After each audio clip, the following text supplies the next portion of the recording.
मैं क्या कमेंट करूं? भाई मेरे तो अपनों ने ही मुझे धोखा दे दिया ना। आपको लगता है कि मेरी वो हैसियत है कि मैं दूसरे पे उंगली उठाऊं? जब मेरे अपने चाचा, मेरे अपने भाई ने ही मुझे धोखा दे दिया, तो मेरी अब वो हैसियत नहीं है ना कि मैं पूछूं कि आपने ऐसा क्यों किया, आपने वैसा क्यों किया। मेरे अपने अगर मेरे साथ होते तो 7 जन्म में किसी के पास ताकत नहीं थी कि वो चिराग पासवान को तोड़ सके या मेरी पार्टी को तोड़ सके। नमस्कार, आप देख रहे हैं गणराज्य बिहार और मैं आपके साथ सरोज सिंह। आज चिराग पासवान के दिल का दर्द धीरे धीरे बाहर आने लगा है। आज जो संवाददाता सम्मेलन हुआ है, 2-3 बातें चिराग पासवान ने कही। पहली बात उन्होंने कही कि देखिए, अब मैं उस हैसियत में नहीं हूं कि किसी को रोक सकूं या किसी को सलाह दे सकूं। जिसको जो समझ में आ रहा है वो अपने हिसाब से कर रहा है। लेकिन असली दर्द मंत्रिमंडल विस्तार को लेकर था, जिस पर चिराग पासवान ने कहा कि मैं पहले भी इस बात को रख चुका हूं कि लोजपा कोटे से किसी को मंत्री नहीं बनाया जाए। पारस जी बनते हैं मंत्री, उनकी शुभकामनाएं हैं, क्योंकि उन्होंने जो सारा ये ड्रामा किया है और जो पीठ में खंजर भोंका है, उसके पीछे बस मंत्री का पद ही उनके सामने था, तो वो मंत्री बने, मेरी शुभकामना है। लेकिन लोजपा कोटे से नहीं। अगर लोजपा कोटे से उनको मंत्री बनाया जाता है तो फिर हम फैसला करेंगे कि आगे हम क्या करेंगे और हमको क्या करना चाहिए। लेकिन लोजपा कोटे से पारस जी को मंत्री बनाने का, चाचा जी को मंत्री बनाने का कोई मतलब है नहीं। नीतीश कुमार पर भी आज काफी एग्रेसिव थे चिराग पासवान।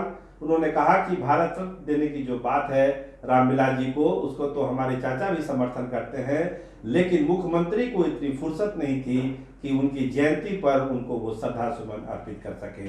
तो नीतीश जी को निशाने पर बार बार ले रहे हैं चिराग पासवान। अपनी आशीर्वाद यात्रा को लेकर काफी पॉजिटिव दिखे वो आज के प्रेस कॉन्फ्रेंस में।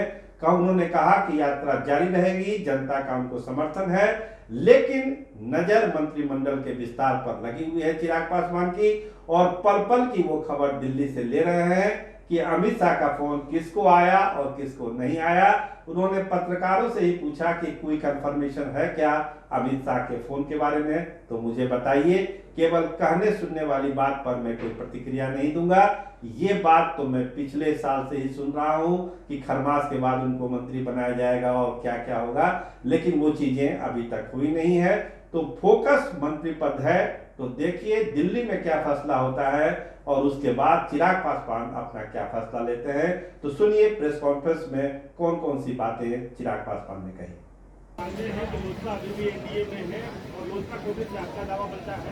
देखिए, लोजपा कोटे की अगर आप बात करें तो हाँ, इस बात को हम लोगों ने हमेशा कहा है कि भैया लोक जनशक्ति पार्टी का केंद्र में हम लोग का गठबंधन रहा है।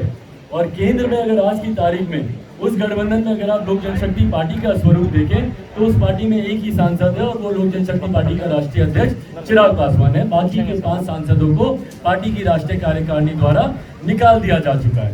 बट हाँ, अगर कोई ऐसा फैसला अगर भारतीय जनता पार्टी के द्वारा लिया जाता है जहां पर किसी दूसरे गुट को अगर वो मान्यता देती है, तो उसके बाद पार्टी की राष्ट्रीय कार्यकारिणी बैठेगी और उन लोग आगे का क्या फैसला होगा वो लिया जाएगा। चिराग जी, आखिरी सवाल, बीजेपी और नरेंद्र मोदी से आपके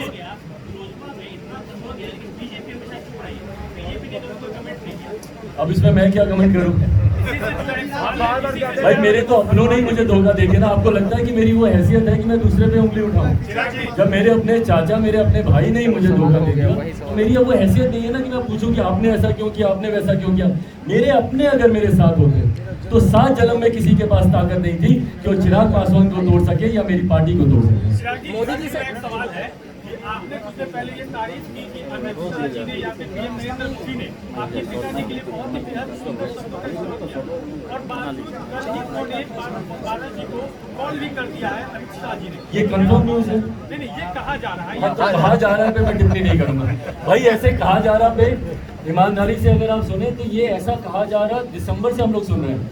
याद है ना, 10 नवंबर को परिणाम आएंगे और 1 दिसंबर को खरमास से पहले मंत्रिमंडल का विस्तार होना था। हम सब लोग दिसंबर से ये सुना जा रहा है, कर रहे हैं कि नहीं। फिर जनवरी में होना था खरमास के ठीक बाद कि भाई बजट सेशन होगा, उससे पहले हम लोग कर लेते हैं। फिर उसके बाद था कि भाई बजट सेशन के ठीक बाद ये विस्तार होना है। तो कहा जाना पे अगर मैं टिप्पणी दूं तो अभी तक एक किताब लिखी जा चुकी होती है इसके ऊपर। तो जिस दिन की औपचारिक होगा मैं टिप्पणी करूंगा।